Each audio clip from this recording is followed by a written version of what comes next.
BSED-ENG cognitive development, which is inside of America, sa first and second stage. Okay, Ms. Jimenez. Sensory motor stage of pre-operational stage. Okay, very good. So now we will proceed to the third cognitive development, which is the concrete operational stage. From the word concrete, do you have any idea about that? Okay, so when we say concrete, it's about formal object or mga tangible object in which you can touch it. So, in this stage of kindly read first, this stage is characterized by the ability of the child to think logically but only in terms of concrete objects. This covers approximately ages between 8 to 11 years for elementary school years. 8 to 11 years in which the child is in the elementary school years.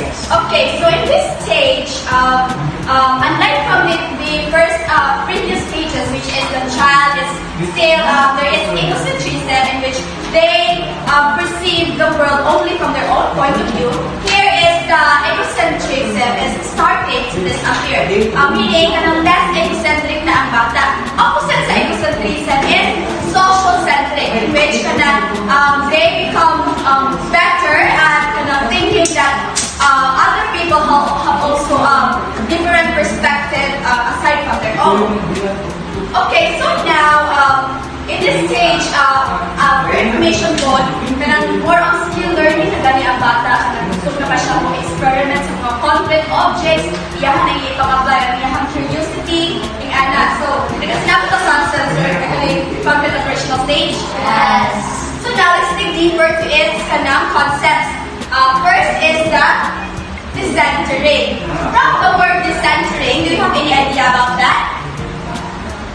Okay, so decentering, from the word decenter, in which the child is becoming less egocentric. So imagine less egocentric siya, in which they start to recognize that their own point of view is not the only valid one, and understand that others' perspective, others' feelings, other thoughts also exist. In other words, in this concept, it highlights becoming more flexible and comprehensive na ang bata, in which hindi na siya mag-focus sa usarang ka perspective, but rather on multiple perspectives. So when we read our example, For instance, a child who can center can understand that a tall being glass can hold the same amount of liquid as a short wide one. They can consider multiple dimensions, height and weight, simultaneously rather than emphasizing just one aspect like height.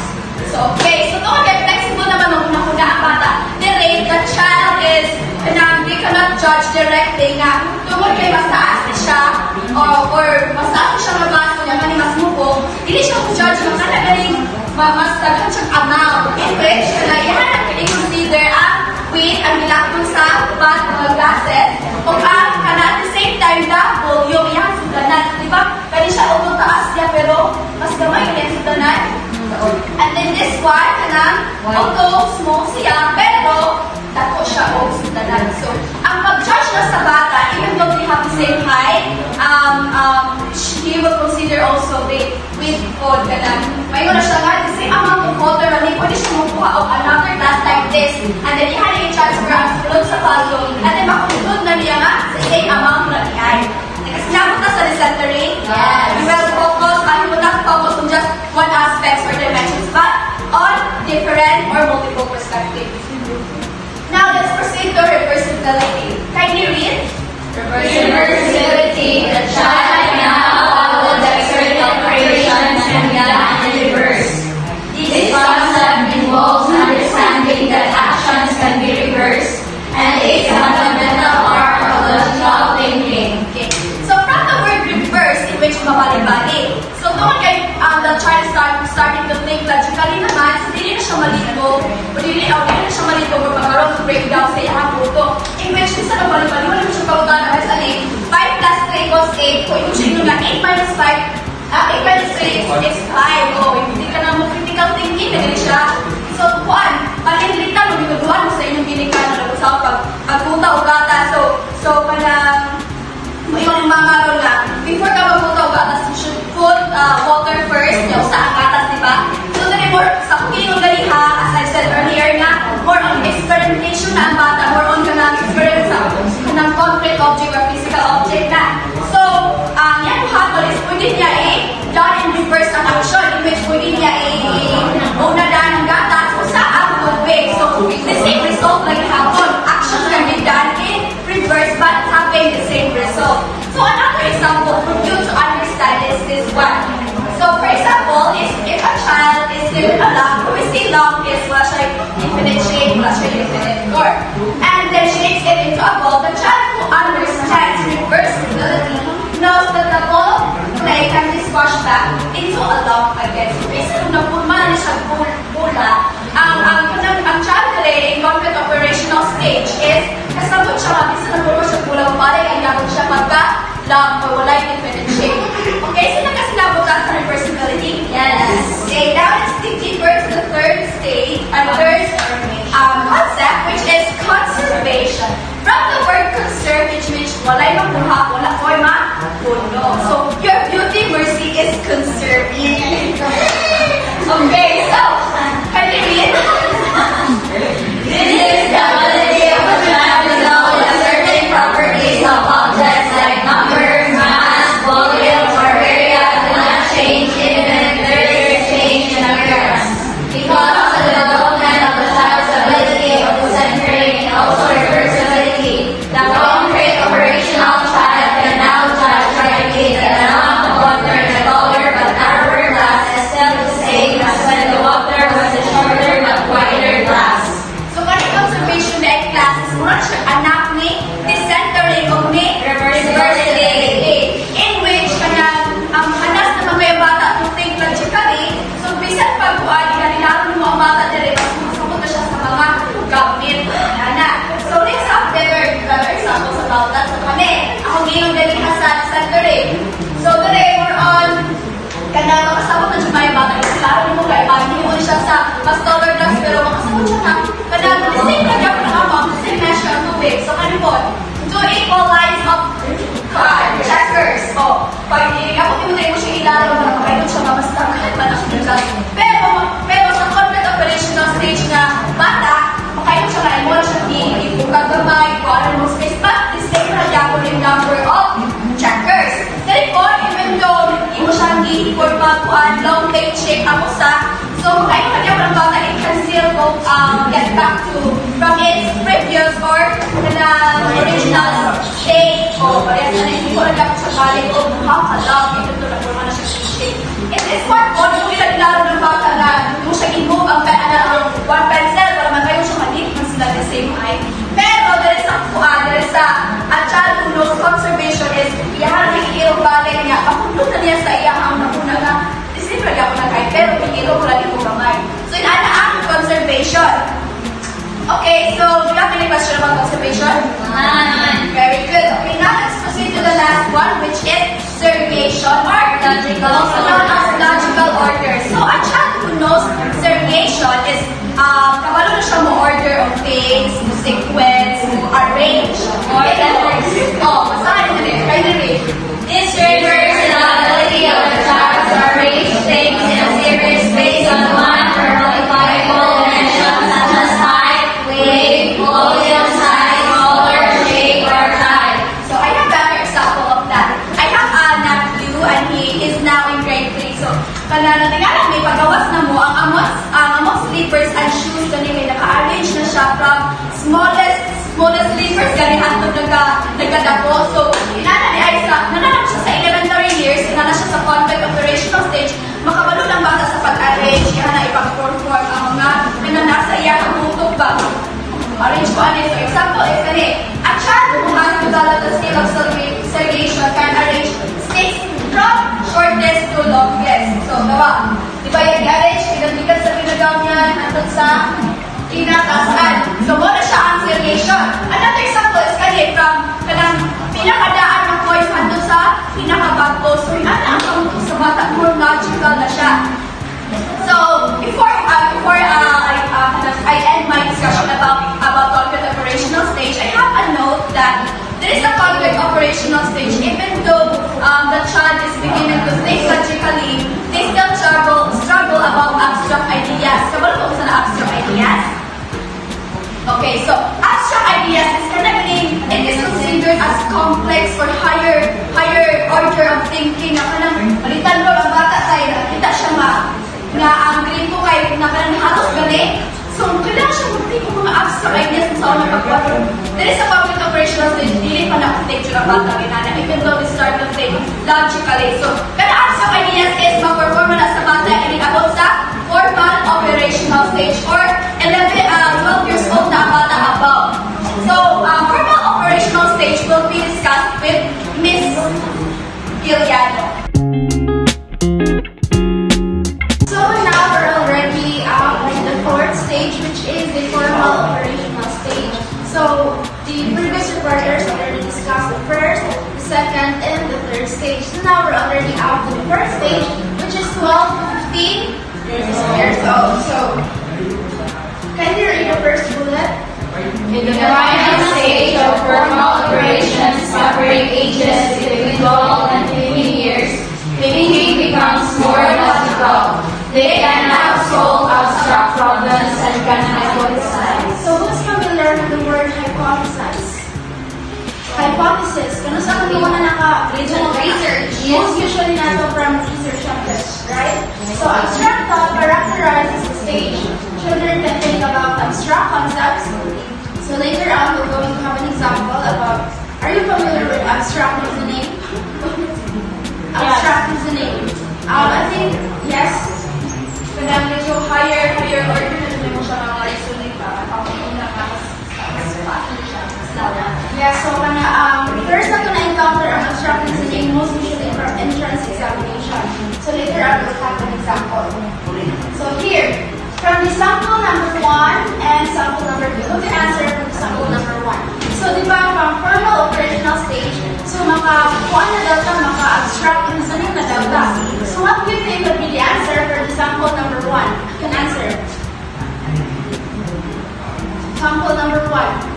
Tapos naman sa kanak stage 12 to 15 years old. So what's the answer of the sample number 1? Yes, Ms. Fernandez. So sample number 1 can answer the letter B because kanang diba sa first kay kanang sa kanang black na dots. Ang sa first na kanang kuan box kay na siya 3 of 2 nga dots. Then sa next kay 4 of 3, then sa next na po kay 3 of 2. Then sunod kay 4 ay 4 of 3. So sa kanang blank there sa question ang ipamita kay kanang letter A because kay sa first o sa second kay kanang 3 man siya o 2 niya. Ang naadira sa letter A mo may 3 of 2. Then ang the rest ay more than naman siya. So yes, very good. How about the sample number 2? What could be the answer? Yes, Mr. What could be the answer to the second sample?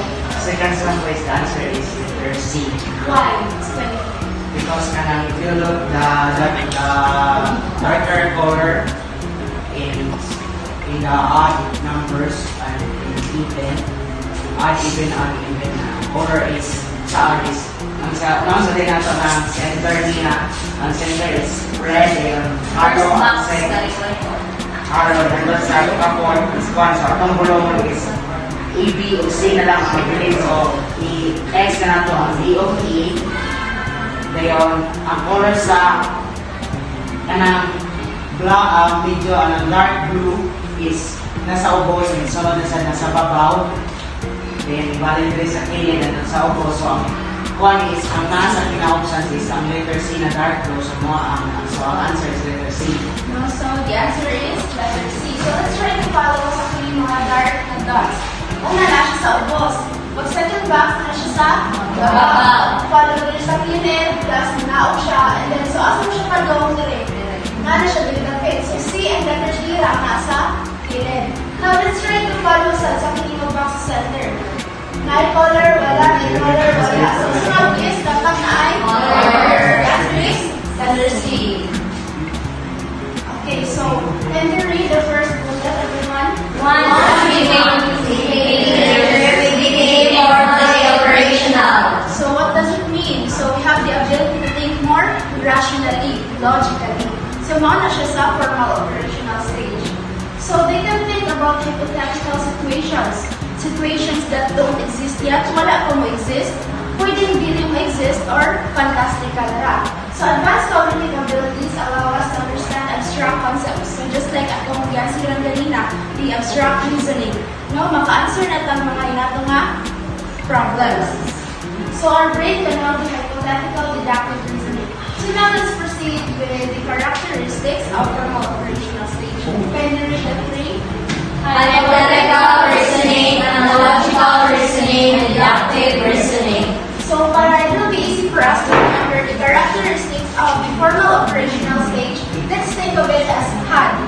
H for hypothetical, A for Analogical, D for deductive. Okay, so let's start. Let's discuss first hypothetical reasoning. Can you read the first bullet? This is the ability to come up with different hypotheses about a problem and to gather data in order to make a final decision based on a judgment. This can be done in the absence of concrete objects. The individuals can now deal with what-if questions. What if questions. Who among here usually mag-what if, what if? Kanan. So, you can give me an example of what ifs. What if di ba what if mo wala pa mo exist, wala pa ganito ng mga in simple terms, thinking involves hypothetical what if nag-hypothesize na ka ba situations that are not always rooted in Reality. So we have here an example. So imagine a teenager named Emily who is planning a birthday party. She's considering whether to have an outdoor picnic in the park or an indoor movie night at home. So Emily might say, what if the weather is bad on the day of the picnic and it rains? She should have a backup plan. So wala pa gani mo exist, wala pa gani mo wala na siya, baka na siya backup plan. So si Emily is a very advanced thinker. So nag-hypothesize na siya. So when we say hypothetical reasoning, nag-hypothesize na siya na sa mga what ifs. Yes. So analogical reasoning. So this is the second characteristic. Can you read the first bullet? This is the ability to perceive relationship in one instance and then use the relationship to narrow down possible answers in another similar situation or problem. The individual in the formal operation stage can make an analogy. So let's try to focus here. Another similar situation or problem or something atong i-relate sa similar na situation, kapalihan niya nga situation. So type of reasoning that involves finding similarities and connections between different domains, concepts, or problems. So here's an example. So let's say a teenager named Sam is trying to explain to their friend how a computer's hard drive works. You may say, think of the hard drive like a giant filing cabinet for your computer. So si Sam can try to explain siyang friend gusto mo na ikaw na ang function sa computer's hard drive. So it stores all your files and data just like how you keep your school assignments and notes in your own filing cabinet at home. So iyahang di ka na ang gibutangan o similarities dito sa ang filing cabinet daw sa ilang balay o sa computer hard drive. So kanang iyang iwanan ba nga similarities ang ka. So I have another example. So can you still remember katong one time nga during our art appreciation with Ma'am Talion ka na akong puang nakagawasan niya, she told us na think of something that we think as an art. So I remember taking a picture of stairs, which is a man-made. So there's something he tried to explain that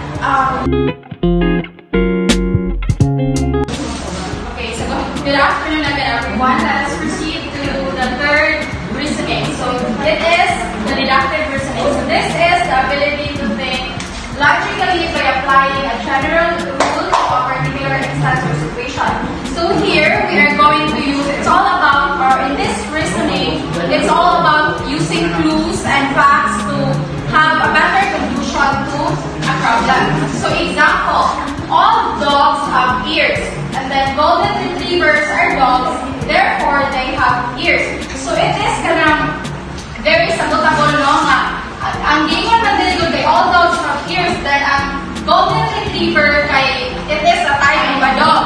So it is kanang kuan nga it is coming to a conclusion na ang golden retriever kay dog man siya, therefore na siya ears. Wala siya. The next is all countries near the North Pole have cold temperatures. So Greenland is near the North Pole, therefore Greenland has cold temperature. So ang gingon ko dire, again, same sa first na example, nga ang gingon dire, ang all countries near the North Pole kay nasa may cold nga temperature. Then ang Greenland kay doon na siya sa North Pole, so na po siya cold nga temperature.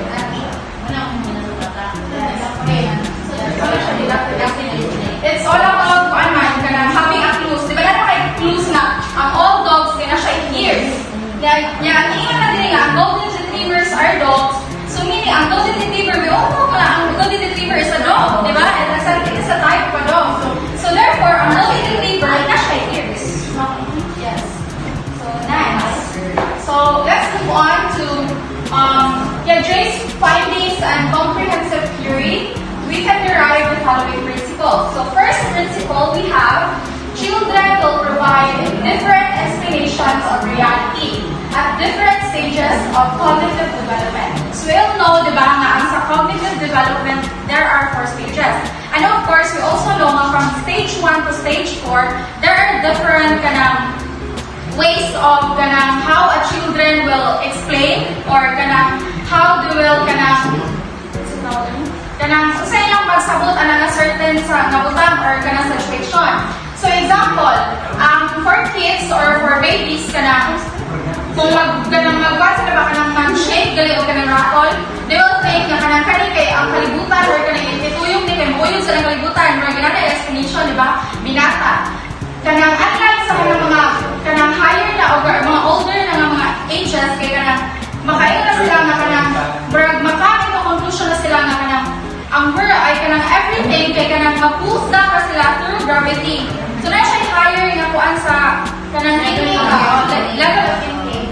So next principle is cognitive development is facilitated by providing activities or situation that engage learners and require adaptation. So here in this principle, we can say di ba, if mag-provide of activities wherein ma-engage ang students or ma-challenge ang students during sa pagbuhat activities, di ba for example, solving a puzzles or puzzles. Then, ang students or ang children more on ma-challenge sila inform na kuan or i-solve na puzzle. So, niingon din ang principle through sa ma-challenge ang students kay mas maka-learn sila of best or mas dali or mas nindot or mas effective ilang ma-learn. So next principle is learning materials and activities should involve the appropriate level of motor or mental operations for a child of given age. So avoid asking students to perform tasks that are beyond their current cognitive capabilities. So in this third principle, that it is stated na if unsa ang suit sa ilang edad na dapat mura na kaya pa nila ba mura pa may tudlo. For example, what if you are engaging or interacting mga bata mga students, di ba siguro mawaingon nga ipaso o dili man duron mo pasolbon ang 5 years old o mga math problems nga or mga situations nga mga formulas, di ba sila kasabot di ba? So yes, first kay magsubos sa mga basics, like for example sa mga 5 years old, mag-start sa alphabet, counting, mga colors, may then of course sa katong mga mas dako na og edad kay mas lahi na po o level up na po ilang mga topics, more on grabe na. Then the last principle is use teaching methods that actively involve students and present challenge. So in this last principle from Jay's findings and comprehensive theory kay kuan siya kanang mas advantage nga if ang students kay kamo, for example,